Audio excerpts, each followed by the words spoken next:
धीरे धीरे रात गहराती चली जा रहे थे। इस घोर रात में पीली रोशनी के साथ एक बस सुनसान रास्ते पर जोर की आवाज करते हुए आगे बढ़ रहे थे। रात के अंधेरे में दूर दूर तक फैला हुआ सन्नाटा दिल की धड़कन को और भी तेज कर रहा था। बस में सिर्फ एक ही यात्री था और वो था आकाश। आकाश अपने गांव जा रहा था कि तभी उस बस में बैठे आकाश ने अपनी घड़ी की ओर देखा। वो मन ही मन बोला, रात के 11 बजने को है और अभी तक टिटोड़ी गांव नहीं आया। कितनी जोरों की भूख लगी है और ये जंगल ये तो ख़त्म होने का नाम ही नहीं ले रहा। आकाश दिल्ली से निकलने में उसे काफ़ी लेट हो गया था, इसलिए आज वो हमेशा की बस में नहीं बैठा था। आकाश को दिल्ली नोएडा में एक बड़ी सी कंपनी में नौकरी मिली थी। आज पूरे 8 महीने के बाद वो अपने घर अपनी छोटी बहन और माँ पापा से मिलने जा रहा था। आज उसकी बहन का बर्थडे था। आकाश सोचने लगा, उसका सरप्राइज गिफ्ट उसे दूंगा तो उसके मासूम से चेहरे पर कितनी प्यारी सी मुस्कान आ जाएगी। सोचते हुए उसने अपने पॉकेट से गिफ्ट निकाला और वापस पॉकेट में रख लिया कि तभी बस वहाँ एक गांव में जाकर रुकी और उस गांव से एक औरत जो कि करीबन 50 साल की थी अपने पति के साथ बस में चढ़ी।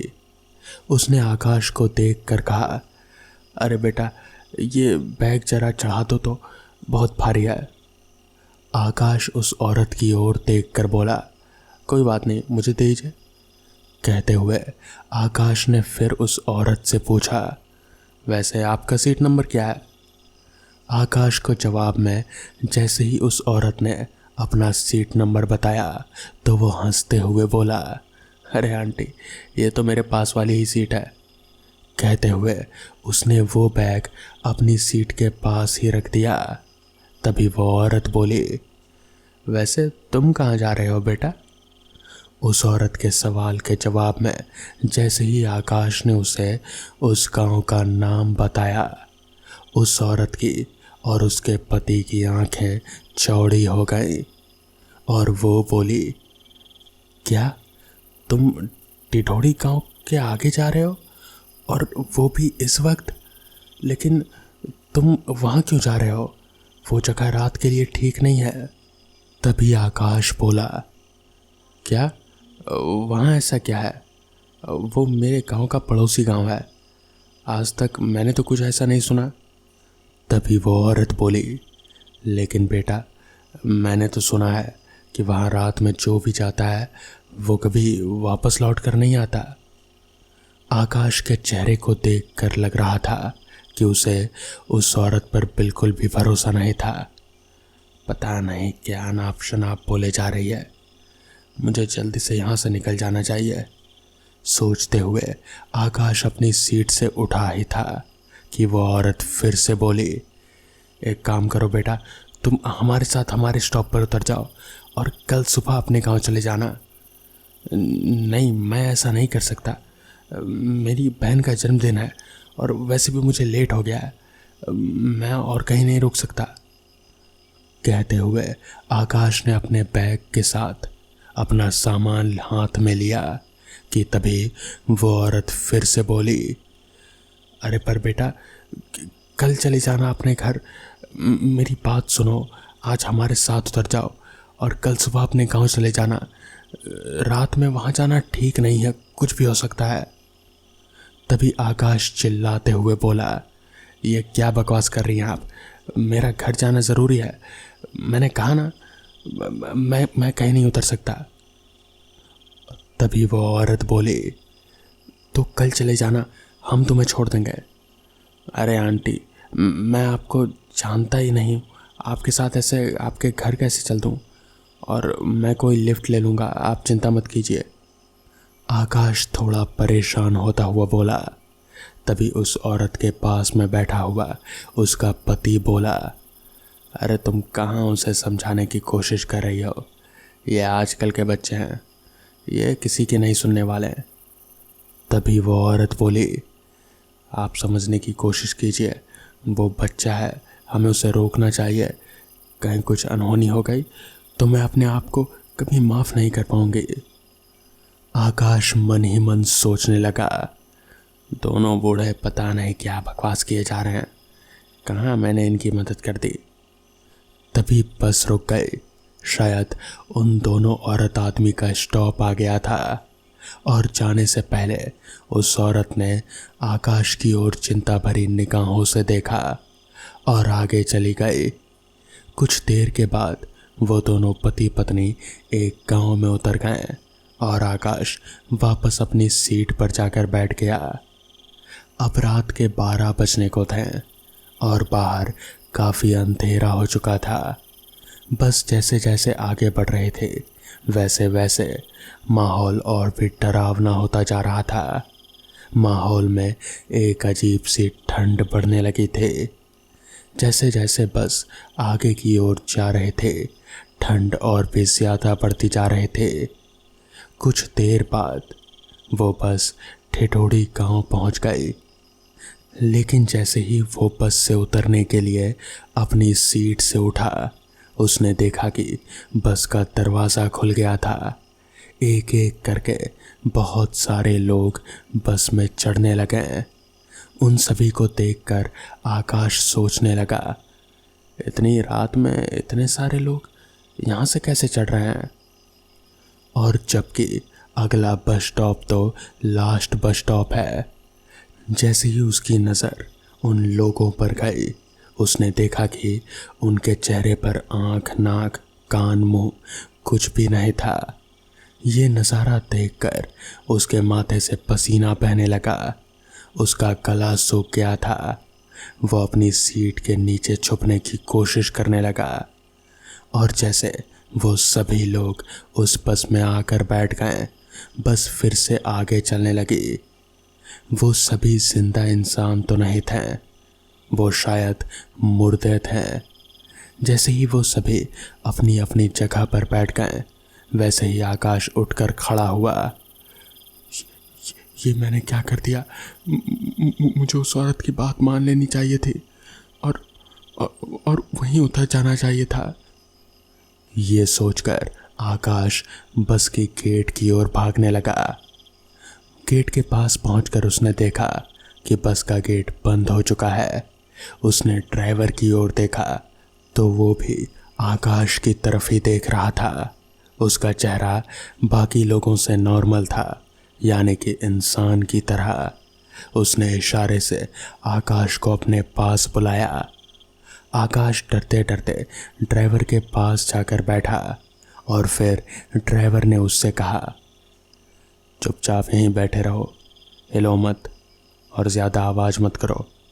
तुम्हें ठिठोड़ी गांव के आगे जाना था ना, बस वहीं तक जाएगी और फिर तुम वहीं उतर जाना। जिसके बाद आकाश ने डरते डरते पूछा, ये लोग, ये कौन है और ये है क्या? इस पर ड्राइवर ने आकाश की ओर देखा और फिर कहा, ये लोग जिंदा नहीं हैं, ये मुर्दे हैं। ये रात को इसी तरह बस में चढ़ते हैं ठिठोड़ी गांव से और फिर कुछ दूर जाने के बाद अचानक ही गायब हो जाते हैं। इतना कहकर जैसे ही ड्राइवर ने रियर व्यू मिरर से पीछे देखा तो फिर वो सारे लोग जितने के जितने मुर्दे थे सब गायब हो गए। आकाश ये देखकर एकदम से घबरा गया और फिर वो डरते डरते ड्राइवर के पास ही बैठा रहा। ड्राइवर को भी ये नहीं पता था कि आखिर ये मुर्दे लोग बस में क्यों चढ़ते हैं और बिना किसी को नुकसान पहुंचाए एकदम से गायब क्यों हो जाते हैं। खैर, आकाश अपने गांव उतर गया और फिर बस भी आगे बढ़ गई। तो दोस्तों, ये थी आज की पहली कहानी। तो चलिए बढ़ते हैं आज की दूसरी कहानी की ओर। कभी कभी जाने अनजाने में हम कुछ ऐसी गलतियां कर डालते हैं जिनका असर हम पर बहुत बुरी तरह होता है। ऐसा ही कुछ हुआ उन 5 दोस्तों के साथ। बाहर बारिश रुकने का नाम नहीं ले रहे थे, बिजली भी गुल थे कि अचानक दरवाजे पर किसी ने दस्तक दी। गगन, जो कि गहरी नींद में सोया था, अचानक उठकर बैठ गया। तब उसने घड़ी की ओर देखा तो रात के 2 बज रहे थे।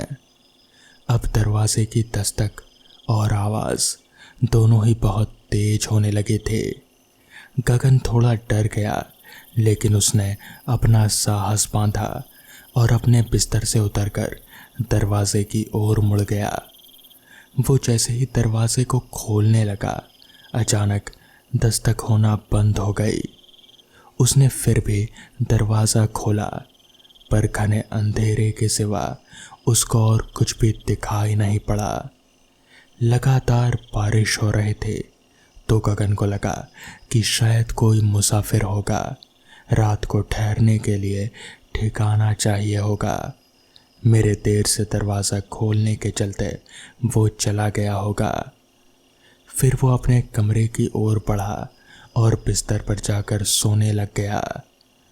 अगली सुबह वो अपनी माँ की बड़बड़ाहट सुनकर उठा। वो चाय का कप लेकर उसके पास खड़े थे। उठ गगन, समय देखा है तुमने? ऑफिस नहीं जाना क्या? कब से उठा रही हूँ, उठ अब और चाय पी, नहा धो ले। गगन उठा तो समय देखकर हैरान था। सुबह के 9 बज रहे थे। वो आज काफ़ी देर तक सोया रहा। आज तक इससे पहले वो इतनी देरी तक कभी नहीं सोया था, लेकिन आज अचानक कैसे? ये सब वो सोच ही रहा था, तभी उसका मोबाइल बजा। कॉल उसके ऑफिस से आ रहा था। वो बात करके कुछ डरा और फिर कुछ दुखी सा हो गया। उसे जल्दी से ऑफिस पहुंचने के लिए कहा गया। वो नहा धोकर निकलने लग गया। तभी उसकी माँ ने कहा, बेटा नाश्ता तो करता जा। गगन थोड़ा डरा हुआ और जल्दी में था। उसने कहा, माँ ऑफिस में कुछ खा लूँगा। उसकी माँ भी हैरान थे, क्योंकि गगन कभी भी नाश्ता किए बिना घर से नहीं निकलता था। ये अब उसकी आदत बन चुकी थी। खैर, गगन ने अपनी कार स्टार्ट की और ऑफिस की ओर चल दिया। ऑफिस पहुंचते ही उसे उसका दोस्त रेहान मिला। वो बहुत ही दुखी और उदास दिख रहा था। गगन ने कुछ पूछना चाहा, लेकिन पूछ नहीं पाया। ऑफिस का दरवाज़ा खोलते ही उसे सुनने के लिए मिला कि मदन अब इस दुनिया में नहीं रहा। वो हैरान हो गया। ऑफिस में तो जैसे मातम सा छा गया। रेहान, ये सब कैसे हुआ? गगन ने पूछा। पता नहीं यार, कुछ समझ नहीं आ रहा कि माजरा क्या है। मदन तो ठीक था, उसे तो कुछ भी नहीं हुआ था, ना ही कोई ऐसी बीमारी थी और ना ही कुछ और। तो फिर ये सब कैसे हुआ? तो रेहान के पीछे से आते हुए कौशल ने कहा, मैंने सुना है कि ये सब एक चुड़ैल का किया धरा है। तभी रेहान और गगन उसकी बातों पर हंसने लगे और बोलने लगे, ये चुड़ैल भूत प्रेत कुछ नहीं होता। लेकिन कौशल उनको समझाने लगा कि ये सब उसी का करा धरा है। लेकिन रेहान और गगन उसकी बातों को मान ही नहीं रहे थे। तभी गगन ने पूछा, सैन कहीं दिखाई नहीं दे रहा? तभी उसकी बात को बीच में काट कर ही कौशल बोला, 1 हफ्ते की छुट्टी पर है। तो इस पर रेहान बोला, मैंने उसे फ़ोन लगाकर मदन के बारे में बताना चाहा, लेकिन उसका फ़ोन लगातार बंद आ रहा था। मदन उन लोगों का कितना अच्छा दोस्त था, सभी लोग यही सोच रहे थे। रेहान, कौशल, मदन, सयन और गगन 5 एक ही कॉलेज में पढ़ते थे। मदन नहीं रहा। ये सब सुनकर उनके पैरों के नीचे की जैसे ज़मीन ही खिसक गई। 5 में कितना प्रेम था, इसलिए कॉलेज के बाद 5 ने एक ही कंपनी में नौकरी की। लेकिन आज वो 4 ही रह गए थे। तीनों इस बात से दुखी थे, पर और किया भी क्या जा सकता था? क्या सच में ये सब चुड़ैल का किया धरा था? गगन, उसके दिमाग में बस यही चल रहा था। कुछ दिनों के बाद सयन की लाश एक होटल से बरामद हुई। अब बस वो तीनों ही बचे थे। तीनों ही बहुत दुखित हैं। उन पांचों में से अब सिर्फ 3 जिंदा थे। तीनों ने मिलकर सयन की चिता जलाई, क्योंकि सयन के आगे पीछे कोई नहीं था। उस वक्त तीनों का रो रो कर बुरा हाल था। कॉलेज में ही वो अपने चारों दोस्तों से मिला था। बचपन में ही भगवान ने उसके माता पिता को उससे छीन लिया था। अनाथ आश्रम में पला बड़ा। खुद के खर्च के लिए रोज सुबह लोगों के घर अखबार डालने जाया करता। हमेशा क्लास में अच्छे नंबर से पास होता। फिर उसे बहुत मशक्क़त के बाद इस कॉलेज में एडमिशन मिला था। फिर वहीं से उन पांचों की दोस्ती शुरू हुई। लेकिन उन पांचों में बस अब 3 ही बचे थे। गगन उन पांचों में सबसे होशियार था और हिम्मती भी था। उसने ठान लिया कि उसके दोनों दोस्तों के साथ क्या हुआ, इस बात का पता वो लगा कर ही रहेगा। उसे अब चिंता हो रहे थे। वो इस बात की तह तक कैसे जाए, वो बस यही सोच रहा था। वो तीनों शमशान से वापस आकर अपने अपने घरों की ओर चल दिए। गगन ने कौशल और रेहान को चौकन्ना रहने की हिदायत दी और घर आ गया। घर आते ही वो अपनी माँ के गले लगकर रोने लग गया। माँ ने उसको सहलाया और चुप कराने की कोशिश करी, मगर गगन जैसे टूट सा गया था। उधर कौशल और रेहान का भी यही हाल था। दोनों के परिवार वाले उन दोनों का साहस बढ़ा रहे थे। शाम से रात हुई थी। रेहान सोया था। अचानक वो उठकर बैठ गया। पसीने से थर थर कांप रहा था। इतना भयानक सपना उसने आज तक नहीं देखा था। उसने देखा कि कौशल जंगलों में पागलों की तरह दौड़ रहा है और बचाओ बचाओ चिल्लाए जा रहा है, और एक भयानक चुड़ैल उसके पीछे थी। खुले बाल, लंबे नाखून, कपड़े खून से सने हुए, और वो जोर जोर से हंसे जा रहे थे और ये कहे जा रहे थे कि किसी को भी नहीं छोड़ेगी। बार बार बस यही चिल्लाए जा रहे थे। उसने कौशल को उठाया और उसे गले से पकड़ लिया। उसके नाखून कौशल के गले में धंस गए। खून के फव्वारे बह निकले। कौशल के प्राण उसकी आंखों में अटक गए और उसने कौशल की गर्दन उसके धड़ से अलग कर दी। बहुत ही भयानक नज़ारा था वो। यही सब देखकर रेहान की नींद खुल गई। उसने वक्त देखा तो रात के 2 बज रहे थे। वो इस सपने को देखकर बहुत ज़्यादा डर गया था। उसने झट से कौशल को फ़ोन किया तो फ़ोन लगातार बंद आ रहा था। उसने गगन को फ़ोन किया तो उसका फ़ोन भी बंद आ रहा था। उसने कितनी बार ही फ़ोन किया, लेकिन सिर्फ निराशा ही हाथ लगी। तो उसने सोचा क्यों ना एक बार कौशल के घर हो आए। उसने अपनी कार की चाबी उठाई और चल पड़ा। अभी वो घर के दरवाजे पर ही था कि तभी उसकी माँ ने उसे आवाज़ दी, रेहान बेटा कहाँ जा रहे हो इतनी रात को? वो पलटा और अपनी माँ के पास आया। वो अब भी थर थर काँप रहा था। उसे देख उसकी माँ उसके पास आई, उसे बैठाया और पानी पीने के लिए दिया। रेहान ने पानी पिया। तब उसकी माँ ने उससे पूछा कि वो इतनी रात को कहाँ जा रहा था।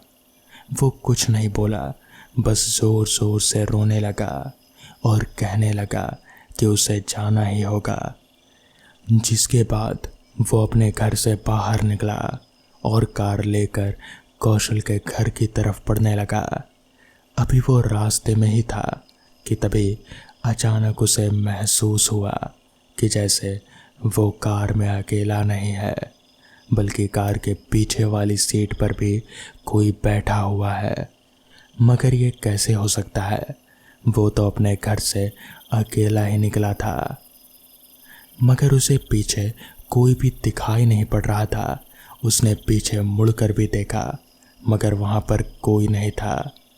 तभी अचानक से पीछे से एक बहुत ही भयानक सा दिखने वाला हाथ रेहान के गले तक पहुंचा। उस हाथ की बड़ी बड़ी नाखूनें रेहान को कुछ याद दिला रहे थे। वो नाखूनें ठीक वैसी ही थी जैसा कि उसने अपने सपने में देखा था। तभी वो सभी नाखूनें एकदम से रेहान के गले में धंस गए और रेहान के गले से खून के फव्वारे बह निकले और फिर उसकी गाड़ी का एक्सीडेंट हो गया। अगली सुबह गगन को खबर मिली कि रेहान एक्सीडेंट में मारा गया। अब तो गगन और कौशल को पूरा यकीन हो गया कि ताल में कुछ तो काला ज़रूर है, मगर क्या, ये तो बस एक ही इंसान बता सकता था, वही जिसने इससे पहले भी कई लोगों की मदद की थी, और वो थे बाबा हरिनाथ। जिसके बाद गगन और कौशल दोनों बाबा के पास पहुँचे, बाबा को पूरी बात बताई। जिसके बाद बाबा ने अपनी आंखें मूंदी और फिर कुछ मंत्रों का जाप करने लगे। पूरा जाप करने के बाद बाबा ने अपनी आंखें खोली और फिर बोलना शुरू किया। आज से करीब 3 हफ्ते पहले तुम पांचों दोस्त कहीं घूमने गए थे। इस पर कौशल ने अपना सिर हाँ में हिलाया। जिसके बाद बाबा ने बोलना जारी रखा। वहाँ पर घूमते घूमते जंगल में तुम पांचों दोस्तों ने एक बहुत बड़ी गलती कर दी थी। वहाँ पर एक कलश रखा हुआ था। तुम पांचों ने पहले तो उस पर पेशाब किया और फिर उसे पत्थर से मारकर फोड़ दिया। क्या ऐसा कुछ किया था तुम लोगों ने? गगन और कौशल ने अपना सिर नीचे किया और फिर सिर हाँ में हिलाया। जिसके बाद बाबा ने कहा, बस यही गलती तुम लोगों को भारी पड़ गई, क्योंकि उस कलश में एक बहुत ही भयानक चुड़ैल कैद थी, जिसको तुम लोगों ने ना सिर्फ गुस्सा किया बल्कि तुम लोगों ने उसे आज़ाद भी कर दिया। वो इतनी भयानक है कि तुम पांचों को मार कर ही दम लेगी। जिसके बाद कौशल और गगन ने कहा, तो फिर बाबा हमें क्या करना चाहिए? जिस पर बाबा ने अपनी पोटली में से उन लोगों को 2 ताबीज़ें निकाल कर दी और फिर कहा, इसे अपने पास ही रखना, कभी भी अलग मत करना। हो सके तो हाथ पर या फिर गले पर पहन लो। अगर ये तुम्हारे पास रही तो फिर वो चुड़ैल तुम्हें कुछ नहीं कर पाएगी। जिसके बाद उन लोगों ने वो ताबीज़ ली और फिर वहाँ से अपने घर आ गए। उस दिन के बाद से उन दोनों दोस्तों को फिर कुछ भी नुकसान नहीं पहुँचा, लेकिन एक गलती के चलते उनके 3 दोस्त मारे गए। इस बात का पछतावा उन्हें आज तक है।